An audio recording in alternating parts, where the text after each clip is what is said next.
Today, we'll be discussing a very important topic in the field of neurological medicine, that is the acromegaly.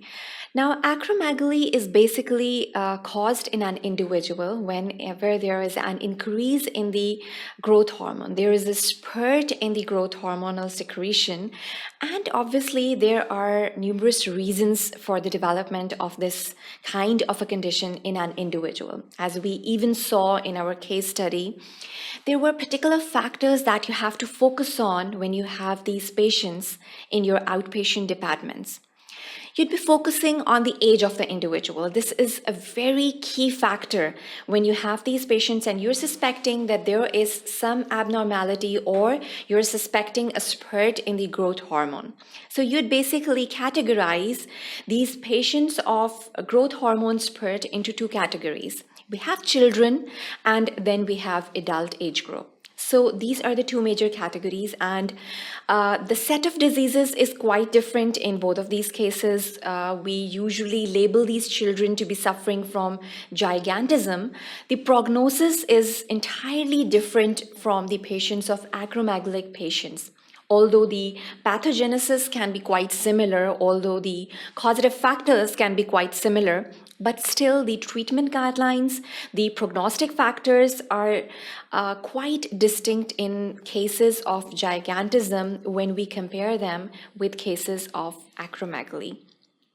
So basically, we have got to the conclusion that acromegalic patients are suffering from this baseline pathology that they have an increased growth hormone in their blood.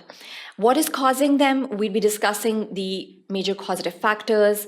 When you have these patients, how do you basically start off and take the history from these patients? First of all, we'll be focusing on the age group as I've already focused on this fact. And then the genders are again very important. When you have a female acromegalic patient, she would be giving you an entirely different history, usually history of amenorrhea and all of the weight gain. These are particularly quite conspicuous in cases of female patients. On the other hand, whenever we have the male patients, they'll be giving you an entirely different history. Infertility can be one of the mainstay over here, impotence, and then obviously you go on and investigate these particular patients. So first of all, to discuss the guidelines in these cases of acromegalic patients, a patient walks into your clinic and you are basically just having an inspection. To inspect the patient is very peculiar over here. The inspection starts off right when you focus on the facial features. So there are particular facial features that are quite distinct, and you can even diagnose the patients if you look at that particular criteria. Obviously, the diagnostic criteria won't rely on these factors, but usually these particular features are present over there. For instance, you would be noticing the frontal bossing, and I would be discussing what do you basically mean by these terminologies later on.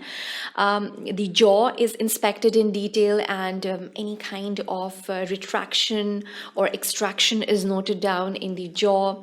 The alignment of teeth is noted down, and you would be looking for the positives and negatives over here and focusing on the particular features.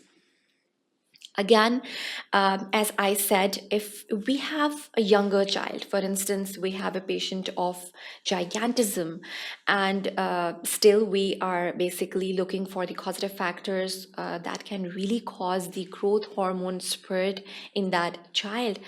In that case, you would be taking the history in detail and getting the maximum history regarding the birth of the child, because that is going to reveal a lot of factors. Usually the child health is important, and then obviously a lot of secondary conditions also influence the growth spurt in a child, so you'd be focusing on those factors as well. Usually, when these patients come up to you, the complaint that the parents would be having is of the tall stature. So usually it's not always the case that we have the impaired stature. Sometimes you get patients who are complaining of a tall stature than the rest of the children for the same age group.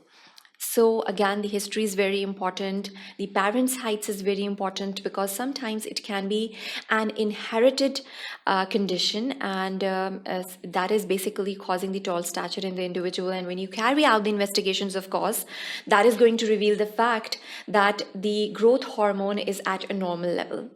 Defining the normal levels is again very important, and knowing them, because for comparison you must know what are the cutoff lines for the growth hormone in the blood. It's almost 1 ml per liter, and this is the normal levels of the growth hormone in the blood. Obviously the targets do not match this. When we are treating these patients of acromegaly, we're just targeting to have the blood levels at almost 5 ml per liter, and this is the target that we are trying to attain in these patients.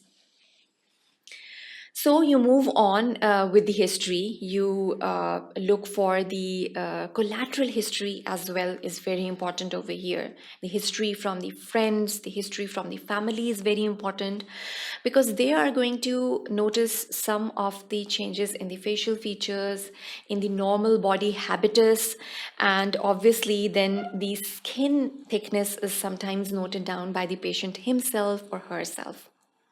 Photographic evidence is very handy over here. When you compare the pictures, the older pictures to the new picture, that is going to reveal a lot of factors if there are some sort of facial feature changes noted down in the individual or not. Because it's basically a subjective kind of an analysis, and you have to basically analyze by looking at the old photographs of the patient. As we even saw in our case study that the patient presented and noticed the change in the shoe size of almost 8 to 10 inches, and that was quite significant. And the condition was obviously had been quite worsened up till that particular time period. So noticing these particular changes, and usually these kind of patients are diagnosed by the local general physicians as well. When these patients come up to them and they have these particular features, they have these particular complaints of the systemic diseases. For instance, a lot of systemic secondary conditions arise in these patients, ranging from diabetes mellitus, it can be hypertension, it can be the ischemic heart diseases. All of these arise, and usually when the general physicians or the dietitians, they correlate all of these features, they sometimes try to investigate and rule out acromegaly in these patients. So when you are done with the detailed history from the individual, you would move on with the physical examination. As I've already mentioned, that would start off from the facial features of the individual. Moving on, the facial features, we have the frontal bossing, we have the mandible that is examined in detail, and all of these are basically done in quite detailing. And then we move on and look at the features of the joints. Tight rings is one of the phenomena that was even observed in our patient as well. Then we have the spayed hands and feet. So you'd be looking at the hands and feet quite closely. Any kind of joint arthropathies that are noted down in the individual, you would be basically recording all of these features just on inspection. Moving on, we'd be generally physically examining the patient, starting off with the general features, the blood pressure, the temperatures are taken, the respiratory rate, heart rate is examined, and then we move on with the neurological examination as well, and the systemic features and the systemic examination of the patient that would again reveal whether the patient is suffering from any kind of secondary conditions or not.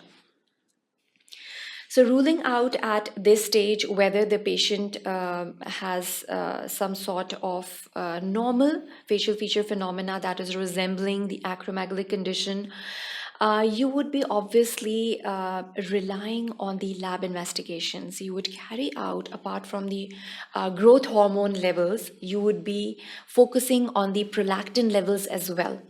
Because prolactin is one of the hormone that is also increased whenever there is a spurt in the growth hormone. So you'd be ordering for the prolactin levels, and any kind of prolactinemia is indicating the fact that, or pointing out towards the fact that the patient may be diagnosed with an acromegalic condition. Now, the frequency and how common this condition is, basically the prevalence is almost 3 to 4 patients per year. So this is not quite a common condition, but obviously it is depending upon a region to region distribution of these patients, and in some of the regions this disease is quite common. So you must be well versed with this condition and know how to treat these patients and move on and make a treatment or plan treatment modalities that are available out there for these patients. Then the prevalence, almost 50 to 80 patients per million. So this is the normal prevalence rate in the US. And that basically shows that knowing these patients is very handy. When you're running the clinics as general physicians, you should know what are the common features that are noted down for these patients, and only then you can modulate a successful treatment plan for these particular patients.